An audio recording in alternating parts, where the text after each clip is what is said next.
helping you solve everyday challenges. I'm Karen Jacobs, an occupational therapist, a professor at Boston University, and a Brookline Rotarian.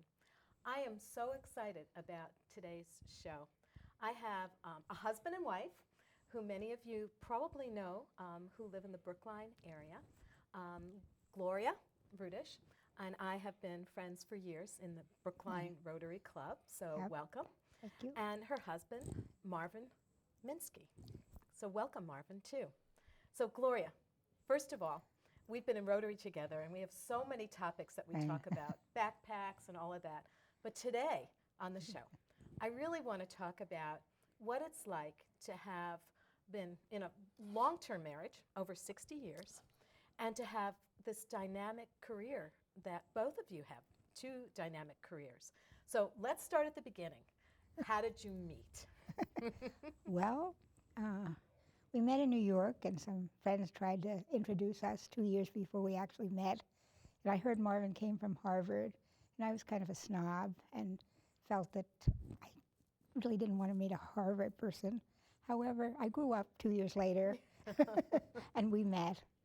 And I guess we had had finished my one of my residencies, my internship residency in family medicine, and I was on pathology, which was a little bit more, it was gross, but it was more relaxing. It was not on every other night and every other weekend, so I could have a date.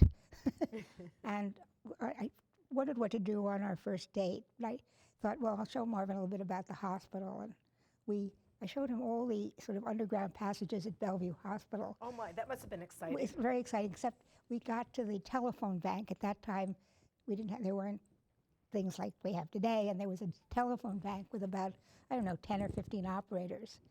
And Marvin went in, and something was wrong. There was something that needed to be fixed, and Marvin fixed it. Oh my God. And after that, I didn't get calls from anybody else.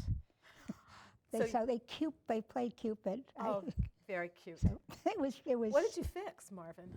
I don't remember, but something was broken. And you took the initiative to fix it. Well, I can't help that. I always fix things. That's sort of your role. Yeah, that's Marvin's role. And that may be, a role in your marriage too.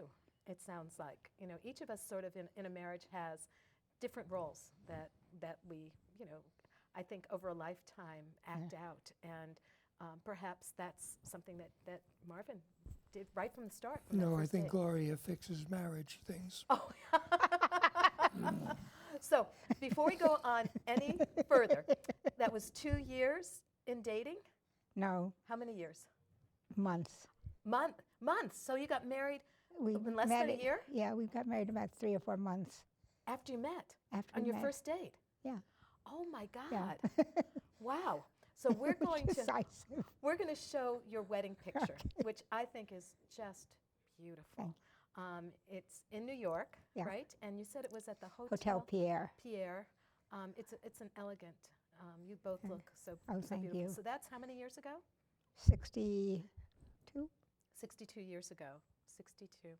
So, married. You were finishing everything, your residency? Yeah.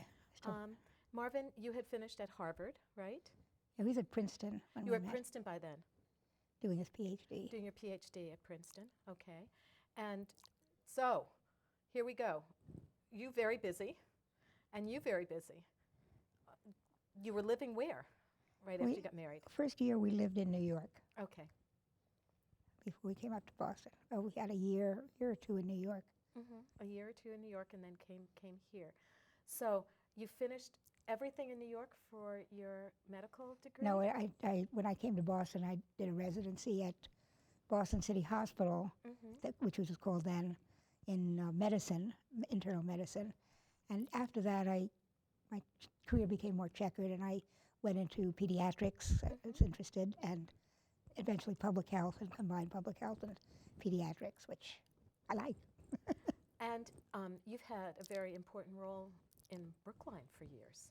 Can you tell us about that role in public health? Yeah, I did a public health degree when I had my first job with the Brookline schools part-time. And then I'd finished my public health, my MPH, and they offered me to be director. I was working part-time in MIT Health Services, and it was just nice to, be in a position where I had my own say in a way. So that started, and I was very much interested in how learning and medical things fit together, and getting better nursing into the school system, and throwing out some of the ancient rituals of children being examined in school by a pediatrician, should be with their own doctor, but their health issues did come up, and nurses were very key to that. So there were a lot of things to work on. I was very much interested in developmental stuff, and got sort of a niche in ADHD, delightful children who are very creative and bouncy and so on. And that's where I did a lot of my evaluations. And in the school system, I worked with the special needs program, and nursing and public health and so on. So when did you assume the role in Brookline? I started part-time in the late 60s, and then 1971, 72 is when I got the offer to be director, and And you continued stayed with there that job for, till 206. it's a long time, Long time. long time. So we're going to shift to Marvin. Yeah, let's. No, this is great, because you're out there working. You somehow had 3 kids also. Right. So were you working part-time? Well, I had my kids before I started. I was working. Well, I thought I'd work part-time, and so I applied for 3 part-time things, and they all came through. So then I had one afternoon and the weekends. Free. So did you have someone helping take care of the kids? It's a little bit, yeah. They were in school. First they were in private school till about 4, and then they wanted to come. They really, Brookline schools, I mean, we lived in Brookline. They're fabulous, right? They're fabulous. And then it was 2 o'clock and activities. But Marvin he wasn't exactly a house husband, but he did a lot of babysitting, and a lot, because his schedule was more flexible. Okay, so we got another role for you. Yeah. House husband. No, he wasn't exactly a house husband.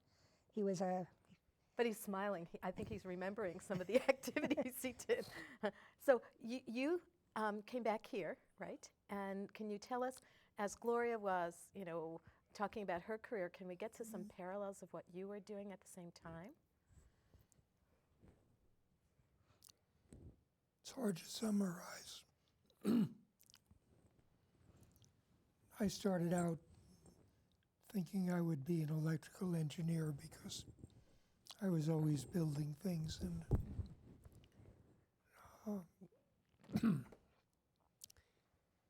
in the late 1940s, it was very easy to build things because World War II had left the entire continent covered with surplus. That is, as soon as the World War II was over, there was a fantastic amount of junk, and you could buy $100,000 worth of stuff for $50. Wow. And it all worked. And you take it apart and make something better. And that's later, though.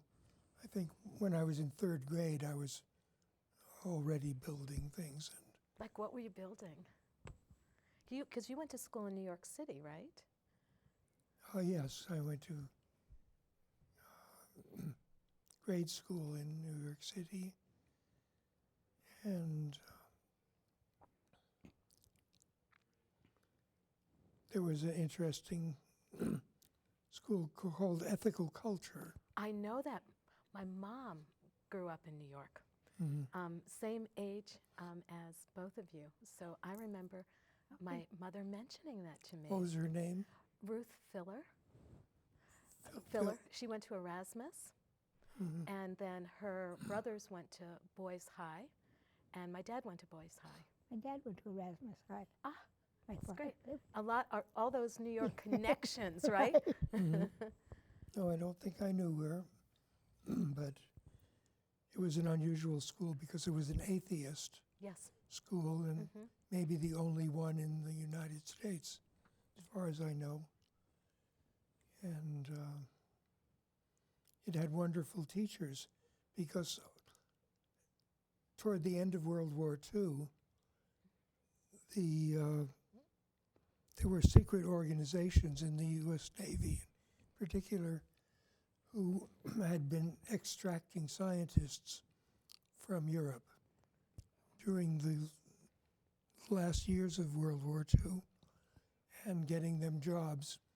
Many of them were great scientists, von Neumann, and, well, I shouldn't mention too many names, but they were concentrated in a couple of West Coast universities.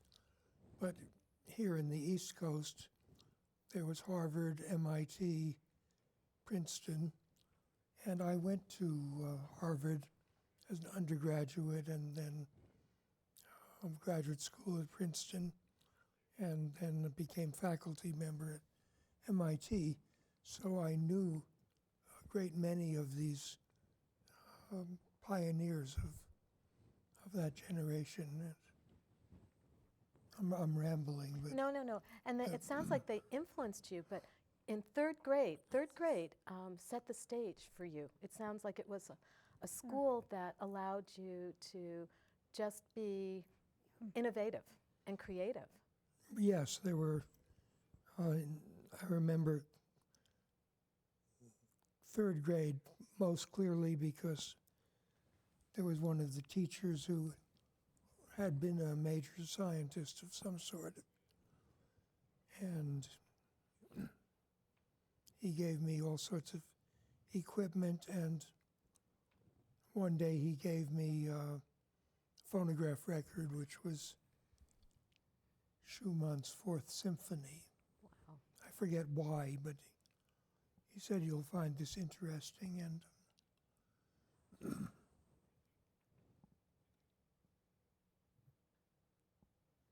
Yeah, and I music. found it interesting, and I transcribed it, and I made variations. I was an early pianist, and Yeah, music's been Marvin's avocation. And so do you still play the piano? I still improvise 3-part fugues. Wow. And I can't do 4, but I can fake it. Wow. And You're disclosing that.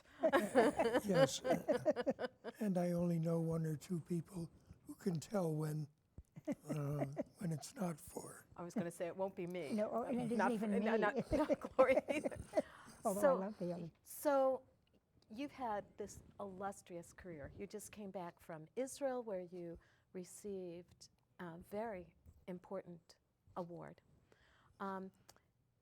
But you were a dad and a husband and a grandfather with all of this as well. And it sounds like you really participated in your children's lives as, substantially. Well, the children were very smart. They told me lots of stuff I didn't know.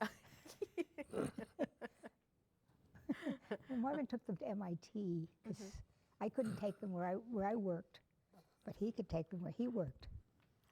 There was a period when there wasn't any rule against it. So the kids would go to work with you? Not exactly. They'd just wander around and learn stuff. But that's great. It sounds like, you have children that have grown up to have illustrious careers themselves. And they're still Computers. doing it.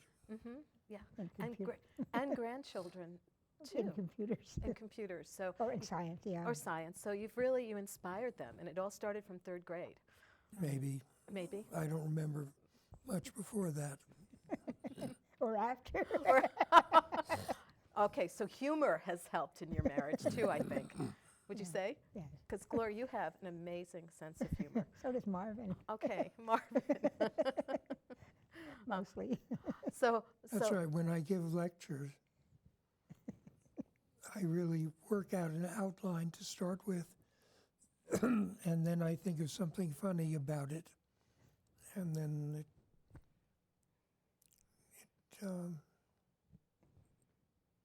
Yeah, suddenly people are laughing. suddenly it deteriorates into a comedy. But it sounds like that has been a strategy you've used for years. Well, it works in science too, because all new ideas are funny. Okay. Oh, that's a good quote. To remember that one. I'm trying to remember the quote that you said before we came on the air about your marriage. Do you remember it, Gloria? Well, things just happen and I fix them. Yeah. Can you talk about that? That was really, I love that.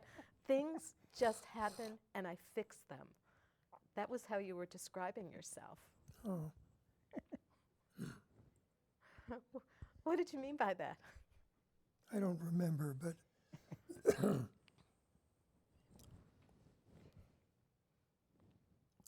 a big influence, well, I mentioned that already, that there was this period of surplus after World War II. We're doing it near the end. And so I found optical things and microscopes and electronic things and sometimes got them to work the way they were supposed to or made them into something else. And it seemed to me my childhood was a continuous development of gadgets that would do something new. And these prizes that I just accumulated in the last year, lots of money, order of $1 million. It's a lot of money. Yeah, and Pay off some debts. that comes from fooling around with parts of microscopes and optics in the early 1950s. Things gradually shaped into instruments that everybody now uses routinely without thinking about where they came from. That's great. That must make you feel so proud. Yeah. Well, I get annoyed because I haven't invented anything for a whole month. A whole month. Okay. Well, maybe we can do it right now. What would be a good thing Pretty to scary. You're not being as productive as you want to be. Right. Marvin always did wonderful things with the kids. You know, Inventing things inventing with them? them with them, and it was really nice because I just sat back and did my thing in a way. I mean, I interacted in a different way, but So it sounds like you were at work longer hours, yeah. and Marvin was able to take the kids to work with them. Right. And then you'd finish up the day, and would you take them, do kids do sports then after school? Not very or- much, but a little bit. But mostly they'd be around. They learned to do ASL because Sign one of- language, yeah, American Sign Language? because one of the graduate students was deaf, secondary to meningitis as a child, and he was being isolated. And one of the other people happened to know ASL, so they had a class, and our kids participated. There's So- nothing better for a 6-year-old than to hang Right. around a graduate school. I totally agree. Yeah, it was really. Then things go downhill when they get to real school. Well, it's not as inspiring, right? Yeah, And it's- and you have to sit in a seat. You can't just walk around and do Right. that. And that was the most wonderful thing, I think, that did a lot for our marriage and for the kids. And I didn't have to worry about where they were after school, and mostly, except sometimes the graduate students took them up to Where'd they take them? the roof of one of the. Oh no, where they put the cars? No, that building. That was a little later, but Right. and I went up on the other roof through security and yelled at them. So you had to have trustworthy graduate students, but it's Yeah, great that's- because your children, by being around this inspirational environment and inspirational parents, were inspired for themselves to be, to have these careers as well. So Marvin, Thank you. I brought a book, and it has your name on it. Yes, I co-authored with Harry Harrison, Yeah. who died recently. Yes. But What was it like as a scientist writing a science fiction book? And I know you have other books. Yeah. Lots of other books, but this was the only one that we had on our shelf. And I will get more. I will contact Yeah, Amazon, get we'll- lots more. We'll give you the. well, he wrote the plot, Mm-hmm. and I wrote the main character. Oh, what was that like? So this is 1992. I think the book was published. Yeah. It was great fun, and we put all our friends in it So your friend, and your wife? in disguise. Is Gloria in here? I don't think so. Oh, hey. Okay, but friends were in here in disguise. Okay. Well, he's just saying I wasn't in here. I might have been, You might have been a small character right. in this, right? I can't imagine that you Cameo. weren't a cameo appearance in this, because I thought that this was pretty, interesting that you were, you are a scientist, and then to couple up with just a major writer of science fiction.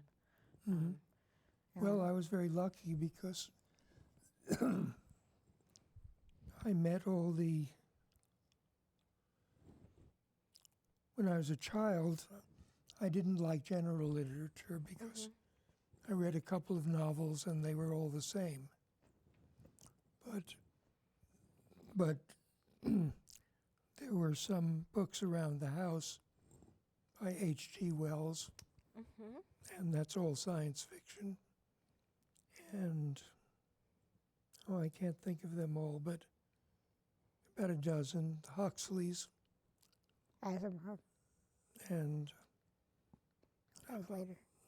those were the classics. And then when I ran out of those, the ancient. I might have to fix this gadget for you. There you go. Microphone. And then John W. Campbell, who was the science fiction writer and was also the publisher of Astounding Science Fiction, which was the best science fiction magazine.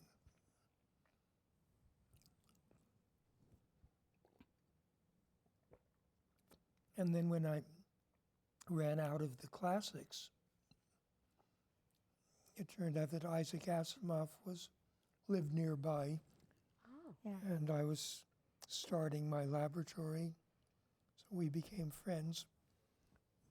And I was building a robot of some sort. Isaac refused to come and look at it because he said, I'm writing about these super intelligent robots, and I'm sure if I saw one of your incompetent dumb ones, it would interfere with this fantasy. He was right.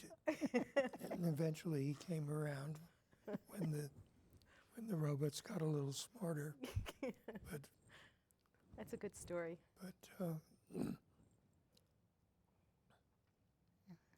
Anyway, that was a wonderful situation where,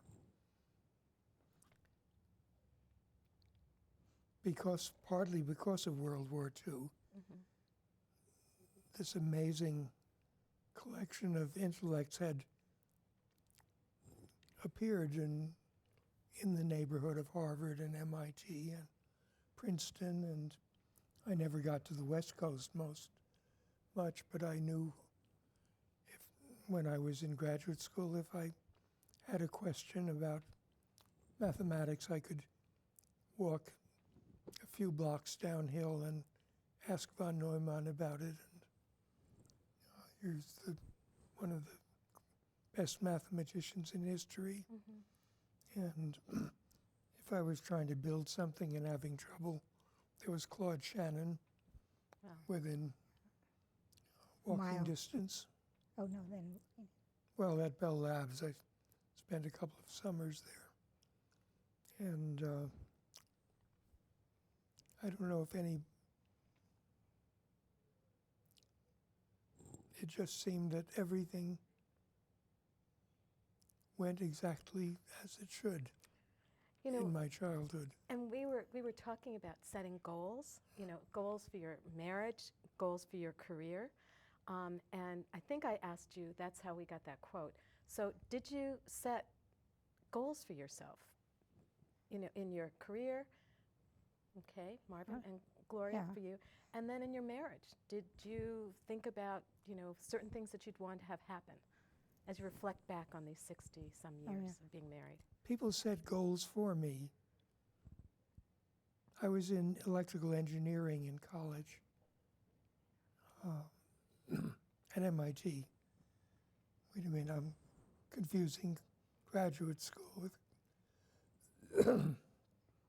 But the chairman of that department said, you should be in math.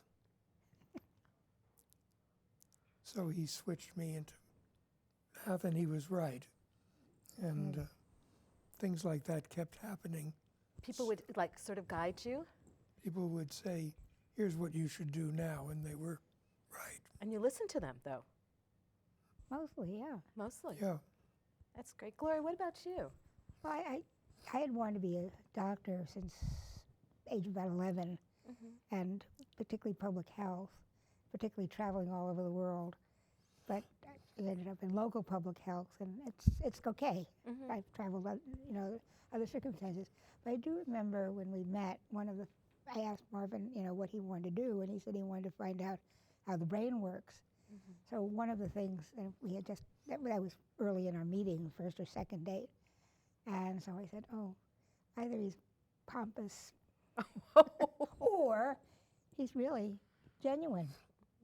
Did you know she And thought that about you? Probably. Yeah, just doesn't remember at the moment. But anyway, so I found out the latter. It was genuine. And So it sounds like being honest with each other has been authentic, but one of the things that I'm hearing as we're talking is how much you both care about each other's career and each I other. was very supportive. Real respect, I think encouraging each other Yeah. to just I- follow your goals. Well, we are at the end of our time together. We could keep going on. Maybe we'll do it after. But I want to thank both of you for being on the show. This Well, was thank you for having great. us. Thank you. Marvin, thank you. I want to hear more stories. I love these stories. So thank you. And Gloria, thank you. Oh, it's my pleasure. And I want to thank everyone for coming today. You can find more information about Lifestyle by Design on Big and also on my blog at Boston University. So thank you for joining us.